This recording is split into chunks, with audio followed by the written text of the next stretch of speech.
It's party time, Mom. Welcome to another episode of the Chad Prather Show. Anthony Russo, our good friend, joining us again on the couch. Of course, the Puppet Master Mark and Let's Love Brandon are at the helm, driving us into the nether regions. It's Monday, every bit of it. And, wow, it's still hot in Texas. Last week was the first day of fall, and it'll still be 95 degrees for at least another 6 weeks here. And, yeah. Anyway, maybe November will start to cool off. How you been? Just living the dream. Yeah, are you? Yeah, not bad. You put out a video. I don't know when you put it out. I saw it yesterday. It's a couple of eating is it the Packy? Yeah, Packy one chip challenge. The one chip challenge. We had a pile of those things sitting around. Remember that, Mark, when we had those things sitting around the studio? We had all those. And what it is they basically just take they just press a bunch of peppers together. The Reaper. Yeah. The Reaper and then straight capsaicin. So I'm a pepperhead, so I'm like, You like hot stuff. There's not much I can't do. And I also like the challenge. And I'm not gonna lie, this one hurt. Like most would be like, just give it a shot. I actually said to my girlfriend Kelly, I was like, do not. Yeah. This is not worth. This is bad. I held it for the 5 minutes. Didn't have any milk. The challenge is you eat the chip. Yep. You're not like you take it out of the package. There's Carefully. one chip in the package. Right. You take it out. Don't touch it with your fingers because that's murder later on. Yeah. You take a contact lens out or, God forbid, get frisky with somebody. Right. But there. yeah. So and then you eat the chip and you got to wait 5 minutes before you drink anything. Right. And the problem is, so in years past, I've wanted to get this for a long time. Yeah. And it's hard to get online and it's, difficult. But now you can buy it at 7-Eleven for $8.99 or whatever it is, which is insane for a single chip. The reason they're promoting it is because now they have this whole TikTok thing, which I think the reason it's $8.99 is because they have to pay for the insurance because there's kids dying. I would not recommend any normal human being even try this. Don't do it. You're a pepperhead. You're into all that hot stuff. I'm a pro. Don't do it. Yeah, I did it. Well, I guess it was last year because it was here and I'm stupid. I'll do it again for charity. It's horrible, dude. Because stuff like that just makes you feel bad forever. I mean, it really does. Yeah. And it's gonna make your poop sting tomorrow. It's gonna give you heartburn. I actually I had to rent a car the next morning on my way to college football, and I go into the car rental place, and as I'm waiting in the line already, like running late, I was like, yep, now it's time. And I'm like, do you have a bathroom? Yeah. And you guys were in where? Little Rock, Arkansas? You filmed the thing. The bottom line, you filmed it. It was a great video that you did, and I could feel your pain. Oh, it hurt. I learned something from watching that video because you talked about it hadn't hit its peak yet. Yeah. Because you could see it still getting hotter. You feel that it's not like at that point. But you guys went to the Jason Aldean concert. Yep. Was there any illusion? I'm going to do a truck video maybe this afternoon. I'm going to do a truck video about the whole Brittany Aldean, Maren Morris controversy. And this is a month old now. Yeah. But now that Maren Morris comes out and says she feels uncomfortable going to the Academy of Country Music Awards. I don't want to go to the ACMs. I don't know if I'm going to go. It'll be a game time decision. I don't know if I feel comfortable being there, blah, blah, blah, blah, blah. For calling out, she called out Brittany Aldean, called her Insurrection Barbie. She called her a couple different scum, and all this kind of stuff. All for saying, I'm glad that when I was going through my tomboy phase, my parents didn't decide to, Yeah, it was great. It was a great post, and it wasn't overly negative on the other side. Yeah. And I was with DJ Silver, a buddy of mine who's Jason Aldean's DJ. Him and Brittany were standing next to each other. I wanted to talk to her. I met them at a wedding one time. But it's crazy because I asked DJ Silver, I was like, is this... how are they handling this stuff? Are they just laughing it off? Or are they mad about it? And at this point, they're just getting mad about it because it's gotten ridiculous. And then when you got Maren Morris that's playing victim. Yeah. And even country music has now become 50-50 split liberal and conservative, which is just insane. If you go to Nashville, Music Row, if you want to still call it that, those production companies, those record labels, they're run by leftists. Yeah. I mean, it's all about that. That's why country music changed 20 years ago. It went from cheating, drinking, and dying songs to women's empowerment and, I'm going to scratch your car with a key because you're probably cheating on me, that kind of thing. And women, or what was it? I'm going home, going to get my shotgun, wait at the door and light a cigarette, the Miranda Lambert. Again, women, Which I do think some of those, like, I mean, it was Carrie Underwood, they are actually more to the right. But the whole writing of it, the concept of it, every bit of it has veered very left. Yeah, and again, I think that Waylon Jennings is probably rolling over in his bourbon-embalmed grave, because imagine in that day of outlaw country of calling somebody out for saying something that's supposedly controversial. Right. So I could see where they're probably at this point just it's old. Right. And they lost their Jason lost his PR company, which I'm like, he's going to get a better one anyway. 17 years. It's pretty insane. Somebody like a Jason Aldean, they would afford to do that, but they're just doing that because they know they're going to gain some of the newer, younger, leftist country artists. But imagine you've been in partnership, you've made this company a lot of money for 18 years, almost 2 decades, and then they're going to drop you. They know you. They've known you all along. They wouldn't do business with you for 18 years if they didn't have a personal relationship with you. They know you. They know your person, your character. They know how you treat your employees. They know how you treat your staff, your crew, everybody, your fans, all of that stuff. You show up on time. You get the job done. You do it with excellence. All this stuff to be successful in any business, but specifically that, because he's at the top of the top. And you're going to drop him over your wife's social media post that was tongue-in-cheek, said, "I'm just glad they didn't cut off my girly bits when I was a tomboy." Yeah. I mean, that's insane to me. Yeah, and even talking to Silver, and he's worked with a lot of country artists, and Jason actually really does treat his employees really well. He does. I know for a fact he does. He's a good dude. Yeah. I mean, when I've hung out with him at the wedding, it wasn't like he was the blast of the party, not at all, but he was a genuinely nice guy, treats his employees well. And you're going to tell me that over something your wife said, it's just the sheer insanity, and now she's playing victim. She won. That's the problem with it all, because I know Jason will come out better on the other end, but fact is she still won because she gets to make a notch, the left gets to make a notch and say, we got him to lose his PR company, and that's still a win no matter what. Well, and what's funny is I knew Marin back when she was a Fort Worth artist, right? Mm-hmm. So she was a Texas artist. She goes to Nashville. We watched her. It's kind of a meteoric rise. She gets the My Church song that comes out. It's a hit. And I just noticed her, because I knew her. She starts taking off more and more clothing, right? You go to Nashville, it's like, really? Do you need skin to sell a country song? But apparently she doesn't sing a song without cleavage, so obviously she's taking advantage of her girly bits too. Yeah. Right? So anyway, I saw that you were at the show. I wanted to ask about that. I know you were with Silver. I just want to see what was up on that whole deal. Yeah.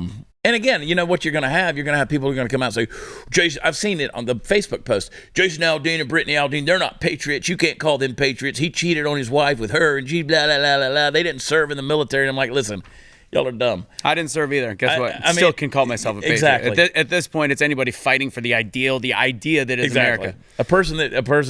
Patriots aren't just people who served in the military. Truth. People who take a stand. Look, Jason Aldean's he can reach millions of people. 100%. At any given time. And again, he's not the most, as you said, he's not the life of the party. You get around him personally, he's a quiet, subdued guy. He's pretty chill, right? And he's pretty laid back dude. But he could use his platform to go any direction he's wanted to do. He's chosen to support his wife. He's chosen to be outspoken about, saying these controversial things like, I love America. Yeah. God forbid you say that these days. So anyway, but don't worry about that. Don't worry about that, guys. Here's what you really need to worry about, and that is the President of the United States, who made a statement the other day about a 12-year-old. Play the clip. But guess what? We got a lot to do. You gotta say hi to me. We go back a long way. She was 12, I was 30, but anyway, this woman helped me get an awful lot done. Anyway. Like what? What'd she help you get done? I was 30 and she was 12.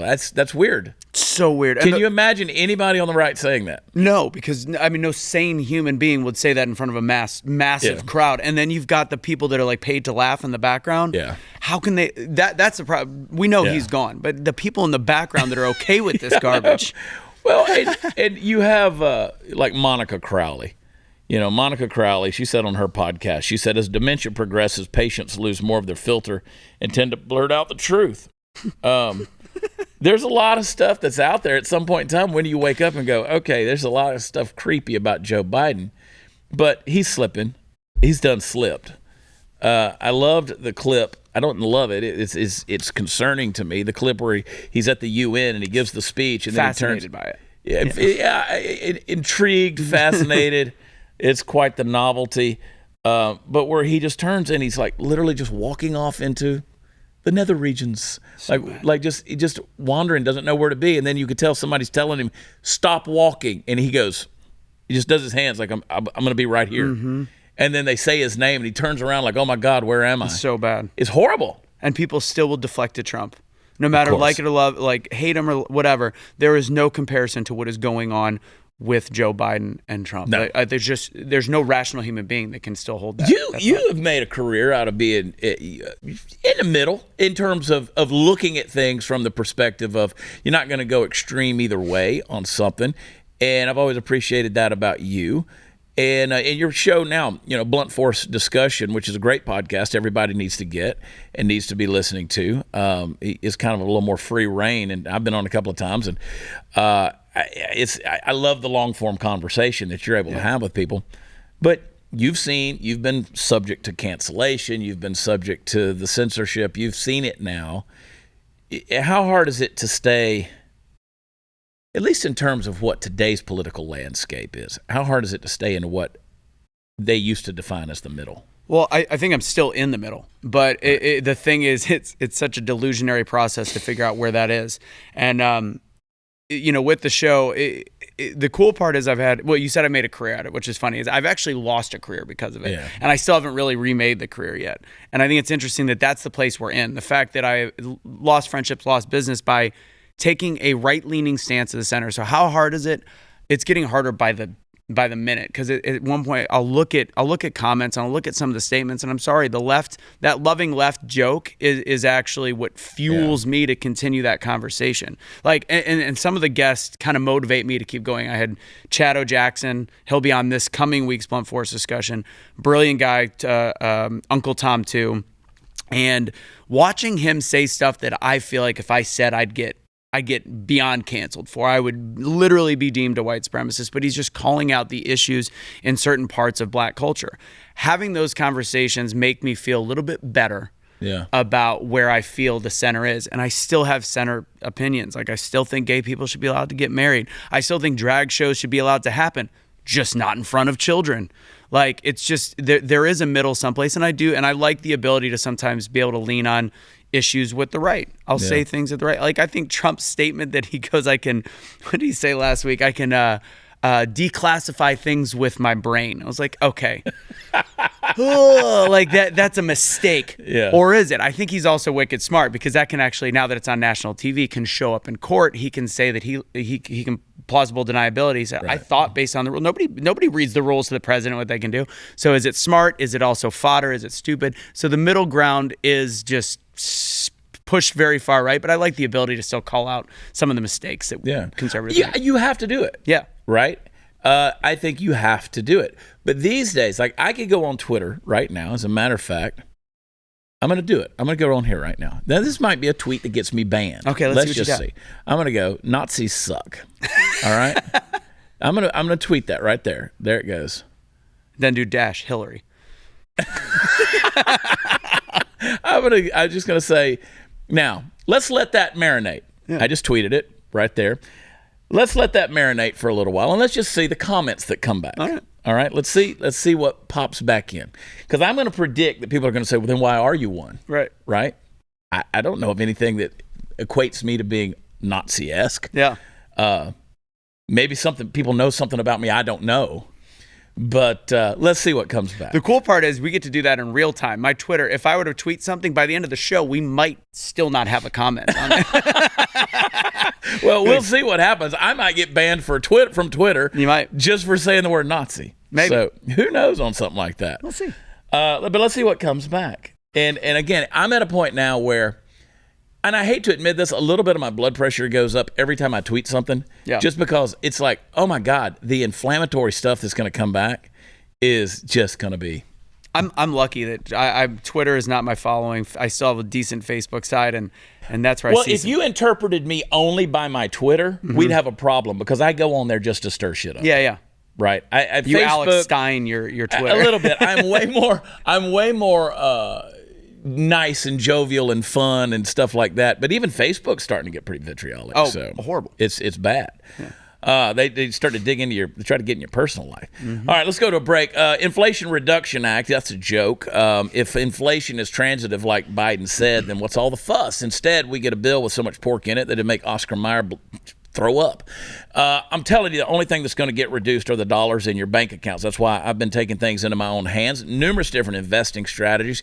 But I'm trying to invest in an asset that had better appreciation than real estate and the S&P and even gold last time inflation was this high. And I'm talking about my investments in contemporary art. Yep, that's right, contemporary art with Masterworks. I'm not talking about Hunter's finger paintings either. These are the legends, Picasso level stuff, so valuable that it's outpaced the S&P 500 by more than double for the last 25 years. I've talked about Masterworks a few times on the show because I think it's a genius idea and you can get involved with it. They're essentially letting you invest in a portion of these multi-million-dollar paintings.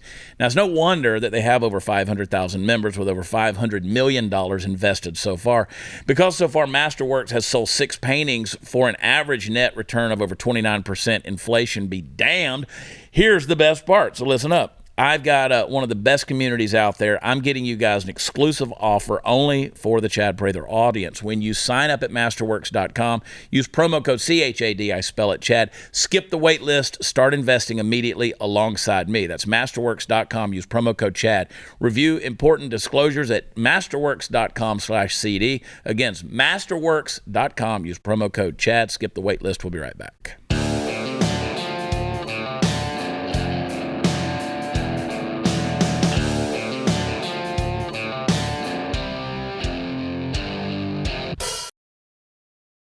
So, it's time for tequila. Is your coffee cup empty yet? It can be. It can be? Yeah. Finish your coffee. Let's do some tequila. Last week, I got pretty wired. I got pretty fired up. I mean, a lot of people were blaming the tequila mark. And they don't understand. They just don't get it. They don't understand that I was literally pretty fired up. I, personally, thought that it was a great clip, the things that I had to say. And I got a little pushback on it. And yet didn't care. It smells good. The clip that I texted you after? Yeah. Holy nuggets, that was great. That was phenomenal. Fortunately, you had a bleepy guy that day. Yeah. Yeah, Chris is out. Chris isn't bleeping, so we're going to save some of the bombs. But that's good.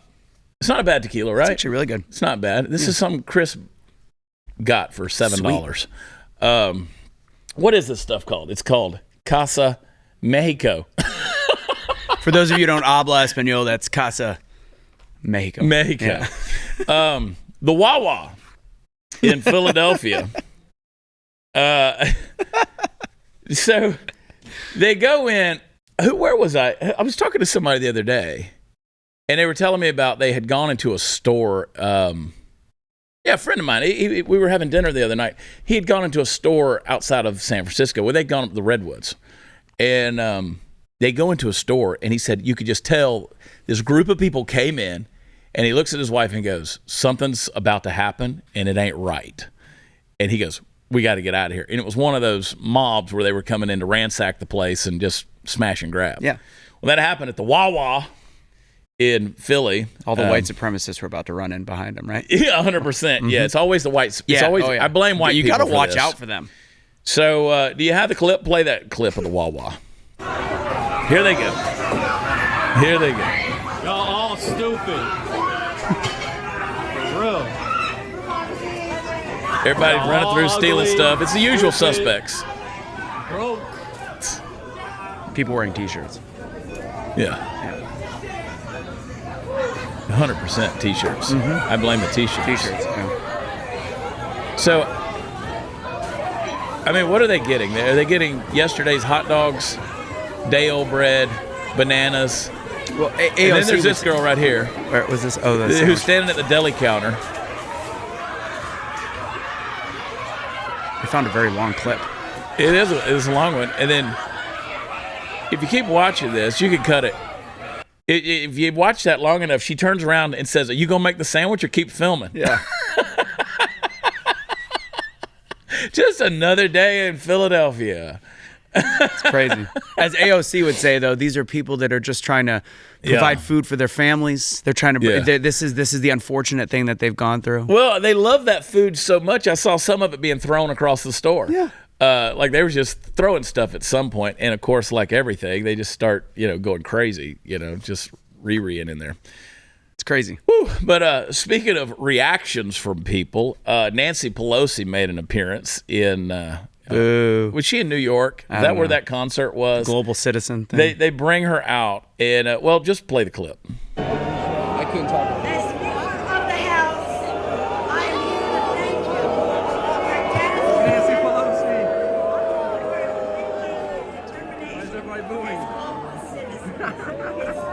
Everybody's booing. They bring Smirnoff One out onto the stage, interrupt the concert for some of the stylings, free, some of the whatever that is. the freestyle of You wanted motorboats. Still, Nancy Pelosi had motorboat them. And they booed her. You know why though? So have you been to New York recently? No. So absolutely not. So New York is it is cut between two people. You have obviously the ultra liberals, but even though Global Citizen is a very liberal brand and concert, the liberals they're still not going out to shows. They're still afraid. They're still scared. masked. They're terrified to go out. So the people that are going are the more conservative-minded concert goers or the centrists that know that Pelosi is the absolute dumpster fire of Smirnoff One. Yeah. And they're like, this is a group of people that although they are at a liberal concert, this is a more conservative-minded audience. That's a great point. That's a great point, because by and large, they're still driving their electric cars alone, sitting there with masks on Deathly afraid. and scared of each other. Yeah. I was there a couple months ago, and I was like, whoa, COVID is still hot and heavy. Yeah. It's crazy. That's weird. Yeah. But you're right. That's a good assessment of that. I agree with you on that, because they're still not going out in public. No. You know? They're watching from home, online. But for Nancy to go out there, and I don't know who thought it's a good idea to bring an 83 or 82-year-old woman out on stage it would never cross my mind to bring my great-grandmother when she was alive out at one of my concerts and be like, this woman's going to really get the crowd going. She weighed 68 pounds and had kyphosis and a hunchback. Like I can't imagine her just going, you know what, we're gonna get it going up in here. I can't imagine them bringing out a 79-year-old dementia patient. No, not at all. Not at all. What'd you say, Brandon? I was gonna say there's probably just an open bar. True. Valid. Smart. What happened was she was in the green room at Craft Services, and she just wandered out. Like she just drunkenly meandered out on the stage. Hey, oh my God, there's a bunch of people out here. Let's go out and press the flesh. Something like that. I think they thought it's New York City. We're going to be in great shape. Of course. Yeah. They don't look at the optics and the metrics. And the guy goes, what's up? Why is everybody booing? What happened? Nancy, what'd you do? Yeah. I don't know. Who's this bitch? Let me get Fauci. Come on out here. She can't see. Oh, my God. Anyway, so Joe Biden, he claimed that democracy is on the ballot. Play that clip. And it's not hyperbole to suggest right now democracy itself is on the ballot as well. Folks, I believe America is at an inflection point. I apologize to I'm a labor guy. I've spent a lot of time with all of you, not all of you, but with the labor movement since I got elected in my whole career. And I apologize if I repeat some things, but I think we're really at an inflection point. It occurs every 3, 4, 5 generations. It doesn't occur every election. And by inflection point, I mean that these moments, these are going to determine the shape of everything to come after, what we do now. What we do in the next several years is going to determine what this country looks like in 25 and 30 years. It's that consequential. Now, 46 days to choose, 46 days. And the path offered by Democrats is contrasted with the one offered by the MAGA Republicans. Yeah. You got to slide that MAGA Republicans thing in there. I mean, he's reading that. Yeah. Okay. And they wrote inflection 3 times in a 30-second span, and somebody actually thought that was a good speech. They thought it was a good speech. Yeah, cool. But they read that. Mm-hmm. They wrote that, and he read that. Mm-hmm. So and then they've got to throw in the MAGA Republicans thing. What does America look like in 25 years? Oh. I mean, if nothing changes. If nothing changes? I mean, what's that one? There was that, not Netflix, one of those shows that has the man in the castle or whatever it was, where China essentially, or it's as if the World War II was won by. Yeah, if Germany and Japan had won World War II. Right, essentially. And that's honestly is a doomsdayer. And you ended our last episode of Blunt Force Discussion with this kind of negative, realist perspective. And honestly, if 25 years, if somehow 2022 doesn't change things, and 2024 then keeps going in the same direction, I think the 25-year plan is. I've said for a long time, our economy from a Dow Jones type perspective, from a market, will never recover. We'll be a flat line just like other parts of the world. It will not be that constant uptick. And in all reality, if that is the way that our economy goes, the people will follow. And I think the woke culture will actually win, unfortunately, because I don't think the conservatives are strong enough to actually stand behind their morals and laurels. But my thing is, let's say everybody just starts accepting everybody. You want to have sex with kids? Fine, that's okay. You want to have drag shows for families? Fine, that's okay. You want to put transgender literature in the libraries? Fine, that's okay. You want to teach CRT? You want to teach 1619 Project in our schools? Fine, that's okay. Let's just everybody get along, right? Anything goes. Complete and total anarchy. It's hypersexualization. You can screw goats. It doesn't matter. It's just fine. There's no judgment left in the world. That was a curveball. Well, The goats. the goat. You lost me at the goats. It's like the old Rodney Carrington thing where he's like, oh, I don't think I'd have told that. You confessing your sins in church? I had sex with a goat. I don't think I'd have told that one. But if you got all of that stuff, and it's just everybody loves everybody. I mean, everything is one big extended lifelong Burning Man, right? It's total debauchery. You could kill, maim, murder, rape, whatever. You could steal. At what point in time do you stop and ask yourself, okay, but what are we going to eat?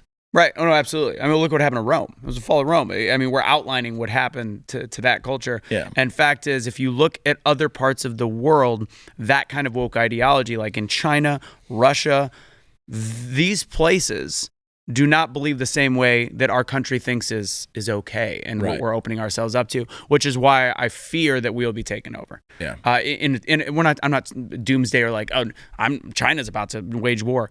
I think it's the weaker we get, the more vulnerable we become. Yeah. And again, who's going to hunt, who's going to eat? And I'm not just thinking literally. Yeah.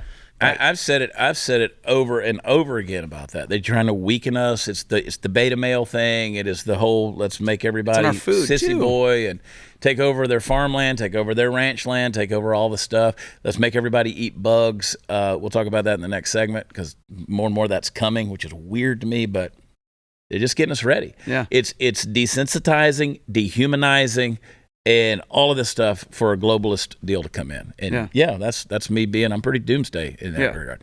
All right, when it comes to liberals in Congress, there's no way they would accept term limits on themselves, yet now they're really fighting tooth and nail to impose term limits on Supreme Court justices. Term limits for thee, but not for me is kind of their motto. And it sounds completely hypocritical, and it should. But of course, since when has that ever been a problem for the left? They do whatever it takes to seize more power, even if it means purging the Supreme Court of its most experienced justices. To no one's surprise, their new court purging scheme would remove long-serving conservative justices, people like Clarence Thomas and Samuel Alito. Then they would be replaced with new justices who would rubber stamp their radical agenda. Since Democrats are working hard to pass court purging with term limits, we need to work even harder to stop it, or the Supreme Court, as we know it, will never be the same. If you care about the integrity of the Supreme Court, you don't want to see it taken over by political hacks, visit supremecoup.com. You've heard me talk about this before. If you haven't visited and signed, do it today. That's Supreme, C-O-U-P, supremecoup.com, and we'll be right back.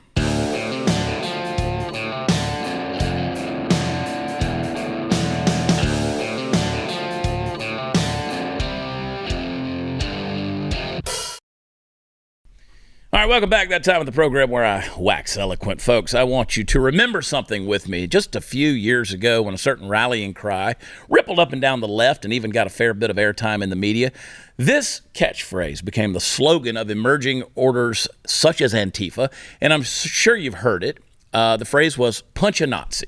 Now, if when I said that, you immediately thought to yourself, gosh, I haven't heard that phrase in a while, well, you'd be right. It kind of went out of fashion for a while, probably mostly because the left has been diligently working to rebrand themselves as the side of peace ever since they got mad and burned down a few cities, which you'll probably also remember. Nevertheless, the punch a Nazi mentality has not gone away, and there's little doubt that it typifies the modern perception of and intention toward the right. And that is fully on display in the story from last week about a man who literally ran over an 18-year-old kid because he was, according to this murderous piece of garbage, a Republican extremist. Like that was basically this dude's excuse for committing vehicular homicide. And by the way, investigators have already debunked this idea. Cayler Ellingson was not, in fact, part of a Republican extremist group. And Shannon Brandt, the 41-year-old piece of garbage who struck him, is currently out on a $50,000 bond because he has, quote, a job, a life, and a house, and things that I don't exactly want to see go by the wayside, family that are very important to me. That's cute. Well, guess who else had family who was important to him? Anyway, if the criminal justice system pulls its head out of its ass and anyone's eventually selling tickets to this dude's execution, let me know. I've got money burning a hole in my pocket. Now, let's get back to the whole punch a Nazi thing, because this case is going to go where it goes. Shy of some new and bizarre evidence coming forward, this guy is surely going to be brought up on murder charges, and one would hope he will disappear into a cell for the rest of his miserable and trashy life. North Dakota, where this took place, no longer has the death penalty, but like I said, maybe they'll pull their heads out of their asses someday. Punching a Nazi is based on a very old philosophical concept, one which is not well suited to a stable society. It's the concept of evil being good if it's done to the right person, and it's tricky because it's not always an inaccurate thing. For example, punching a literal Nazi who was engaged in literal Nazi behavior really might be a good thing, or at least a just thing. There's a difference, you know. Sometimes justice is only not pretty, it's ugly as hell, but that doesn't mean it's not just. In the case of punch a Nazi, though, what we were seeing wasn't a philosophy of true justice. It was an ideological affirmation of your right to lash out at whoever you see fit, merely for their mortal sin of disagreeing with you. And while the phrase itself has died down among the left, the spirit behind it has gone nowhere. You see the President of the United States standing in front of a blood-red background and talking about the danger posed by half of the country to the other half in the form of extremism, and the picture starts to clarify. I'm not blaming Biden, by the way, for this asshole running a kid over. I blame the asshole. But I'm very concerned about the culture that produced the asshole, too. Folks, we have to be judicious in the way that we approach violence. There are people on the left whose mouths do nothing but spew the most idiotic and bigoted horse shit I've ever heard. And I'm talking actual extremist types, and I've never punched one of them in the face, let alone hit them with my car. Why? Why is what's good enough for the goose is not good enough for the gander? Because speech is not violence, folks. It's not. We know this, and we've got to find a way to get the left to see it, or we're going to end up in another damn civil war of some type or another one of these days. I don't want that. You don't want that. Nobody sane should want that. Now, Hillary Clinton the other day had some things to say about those of us, quote, on the right. Do you have that clip by chance? You guys have that thing? Let's play it. I remember as a young student, trying to figure out how did people get basically drawn in by Hitler. How did that happen? And I'd watch newsreels and I'd see this guy standing up there ranting and raving and people shouting and raising their arms. I thought, what's happened to these people? Why did they believe that? You saw the rally in Ohio the other night.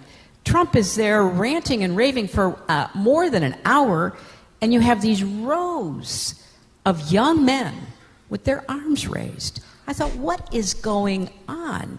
So there is a real pressure, and I think it is fair to say we're in a struggle between democracy and autocracy. All right. Now, again, let's be real clear. The thing that made Nazis Nazis was not the hand raising. No. Okay. Again, you see people in any, it's like saying the white power sign or whatever, saying okay with your fingers is some sign of white supremacy, but yet we got pictures of everybody on the planet, black, white, brown, yellow, green, purple. They've all made that symbol with their hands. And then you want to take a picture out of context and say, see, they're white supremacists. Yeah. By the way, Biden did that a couple months ago, and I'm like, where's this? He was doing this thing. Exactly. You got Obama doing it. You got AOC doing it. You got every human being has said okay, including Buckwheat. Yeah. At some point in time. Yeah. And Eddie Murphy playing Buckwheat is that okay. Everybody's done it at some point in time. Now you can take that out of context right there and say that Chad Prather's making a white power sign on Twitter somewhere. Yeah. We're gonna check back in on our Twitter here in a minute. It's when you look at that speech and then you look at It's such a weird division. And the perfect example is the guy that ran over the kid that's out on $50,000 bond. Yeah. 50 grand, and he's complaining about it. Bro, you ran over somebody, and it's this blind allegiance, not realizing that what the actual Nazis did, what Hitler did, which was start with health, and which is what the left has done with vaccination status. Yeah. It's the exact same thing. They are playing by that handbook, and they're making sure, like Saul Alinsky, Rules for Radicals, they are flipping it over and manipulating it. What they're doing, they're essentially doing what they're blaming the other side of doing, and it's sick. If you take, I was checking in on our tweet. No, here. you're good. Checking on our tweet. I said Nazis suck. Nazis suck. Now again, just because people were I saw Donald Trump, he was ranting and railing. I've never really seen Donald Trump rant or rave or anything else. Yeah. Like, it's pretty comedic most of the time. People had their hand raised. Oh my God! I want to see that. I've not seen I've been to a couple. I've never seen a whole bunch of. No. Yeah. I mean, I saw a deal where they were pointing at the deal. They had their finger up like that or whatever they were doing. Somebody said, "I can't believe I live in a world where this is not obvious." So Nazis suck. Somebody said hard. Somebody said, and the Volkswagen Beetle is proof. Somebody said, you don't have to tell me twice. And this person, I want some hate. What do you got? Come on. I know, dude. I'm looking for it. Well, there's Hillary Clinton. There's a meme of Hillary Clinton here from when she said to Donna Brazile, if that effing bastard wins, we're all going to hang from nooses. You better fix this shit. It's a direct quote from Hillary. Statistically incorrect. Somebody said, true, they've lost and they're dead. Good riddance. Somebody said Democrats are even worse. Don't agree with that. Oh, here it is. They love Trump because here's a picture of somebody selling a Trump flag. And there's a Nazi flag right next to it. So this, by the way, this was a guy who came to the Bloomsburg Fair, and as soon as he set up shop, they shut him down and kicked him out. Okay, so this is not, again, this is one of those fake news deals. Mm-hmm. But there it is. There's the deal. This person said, this one says, worse than your stock picks. I actually didn't believe there was anything this guy knew less about politics. Turns out I was wrong. That's clever. I think I would stick with my stock picks there. Just think, we're doing a 1930 Nazi rerun. There's a song in there. Let's see. Says the guy who's triggered by interracial marriage. Now, this is a troll who keeps coming up because I made a tweet last November that said, based on current television commercials, white folks no longer marry other white folks. It's true. LOL. Y'all try too hard with this woke bullshit. Just let people be people. Thanks. Did you watch football this weekend? Yeah, I did. Was not every commercial an interracial couple? Uh-huh.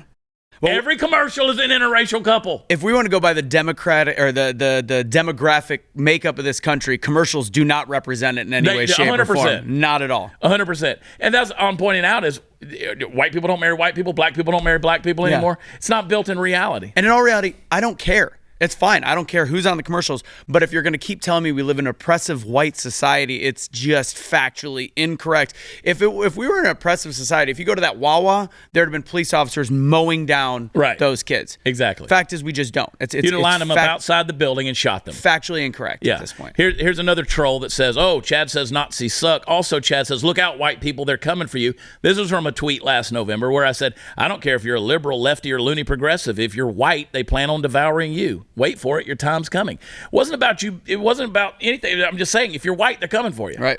Now, apparently, look out, white people, they're coming for you. They are. Yeah. What was the guest you had a couple weeks ago that used to be, he's a comedian, funny. Yeah, I watched that episode. Funny guy, used to be a liberal, got canceled by his own people, and then started. Jamie Kilstein. Jamie Kilstein. That was a great show. Yeah. And same type concept. At one point, they're going to come for you for one. And they devoured him. Yeah. They devoured him. All right, we got to go to a break. Homeowners, beware. You could already be victim of home title theft, not have a clue. Some cyber thief may have already forged his name onto your title to your home. Here's how you find out. My partners at Home Title Lock have a special free offer for my listeners. Go to HomeTitleLock.com, then simply enter your address for your free, no obligation home title scan. It's how you discover if a cyber thief is already camping on on your home's title. Look, the title to your home is the only document that proves you own it. Once he forges your title, he can take out loans against your home or forge your name stating he's the new owner. So here's what I want you to do. Make sure your title is secure and in your name. Go to HomeTitleLock.com. Use promo code RADIO. Enter your address for a free, no-obligation home title scan. That's a $100 value. Again, HomeTitleLock.com. Use promo code RADIO. One more time, HomeTitleLock.com. Promo code RADIO. Be right back.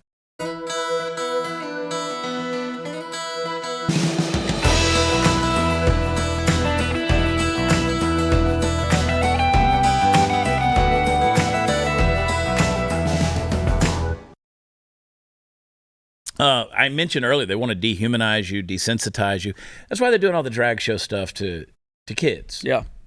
You know, we were talking about even as a man. God, I don't want to replay the whole conversation we had, but even as a man, you walk into a place like a strip club or something like that, you feel the aura. Right. You walk into Feels a deal different. like that, it's just something different. But when you start throwing kids in front, it desensitizes them. Yeah. To these things, whether it's a drag show and they're bringing female strippers out there on stage now. the newest and one. Putting, yeah. I think that was a carrot to see, like, let's see how the right deals with this. Guess what? We feel the exact same way. You shouldn't have a same way. 7-year-old in Sniffer's Row trying to put dollar bills in a woman's G-string. Yeah, and they were. It's insanity. They were, and there's the video of them out there doing it. And so if they do that, they dehumanize you. It's easier to kill you. Yeah.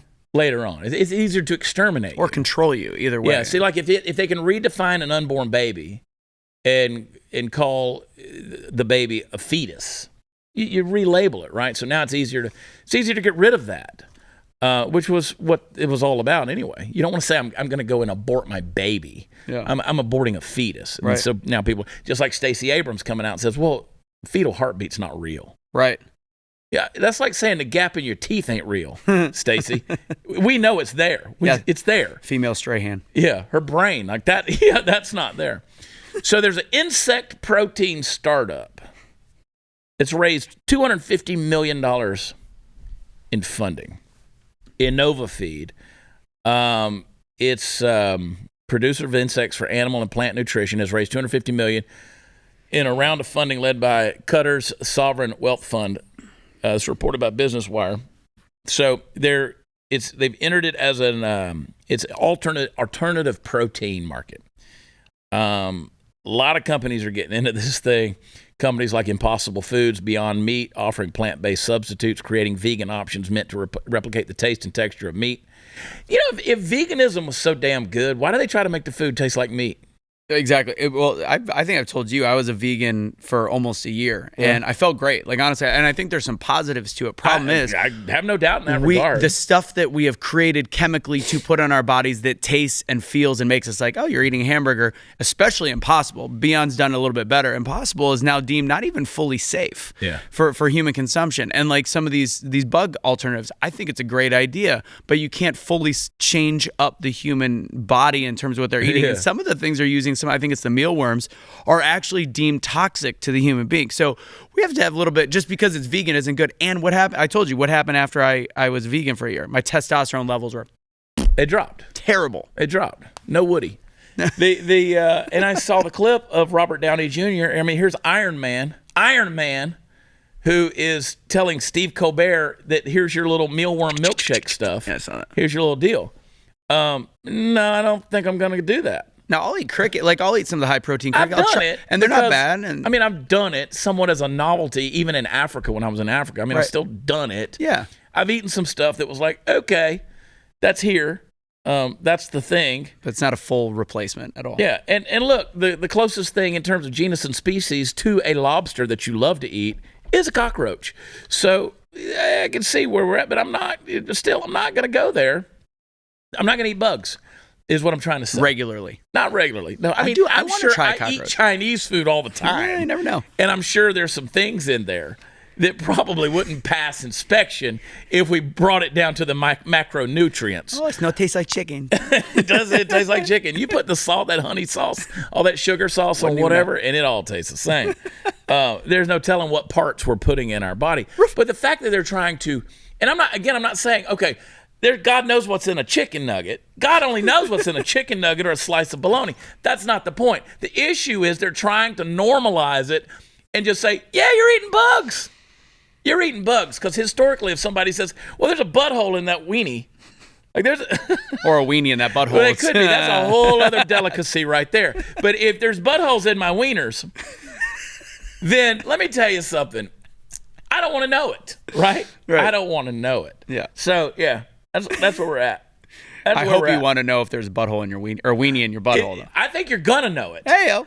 Have you seen the butthole babies or the butt babies that they're these, for gay dudes or whatever that want to feel the pain of childbirth? They're shoving these 5-pound butt babies up their butts. Eat 5 pounds of cheese and just wait a week. Same thing. That is not the same. That does not replicate childbirth. So weird at all. So weird. That's just another weird freaky fetish. You want to put something big in your bum. It's weird, Anthony.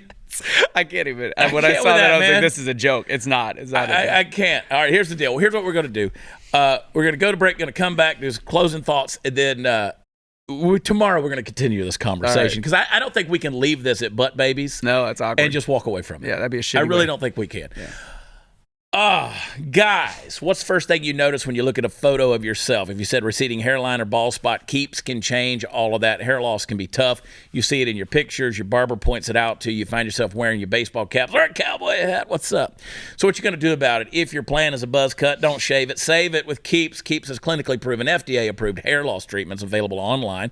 Whether you're looking to prevent hair loss, stimulate hair growth, or take better care of the hair you have, your Keeps medical provider will help you find the right products and develop a personalized hair-saving routine that works for you. It's easy. No waiting rooms or pharmacy visits. Keeps is delivered straight to your door at about half the cost of a traditional pharmacy. That's half the cost. And if you have questions, you can message your Keeps provider 24/7. If you're ready to take action, join thousands of guys who have saved their hair with Keeps. Visit Keeps.com/loss.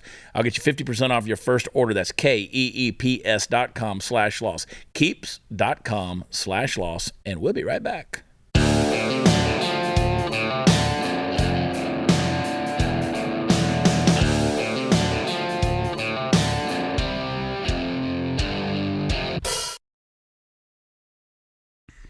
All right, Anthony's coming back tomorrow. We're just going to sit right here and just keep talking. And so you want to tune in for that. We're going to talk about butt babies and all other amazing stuff.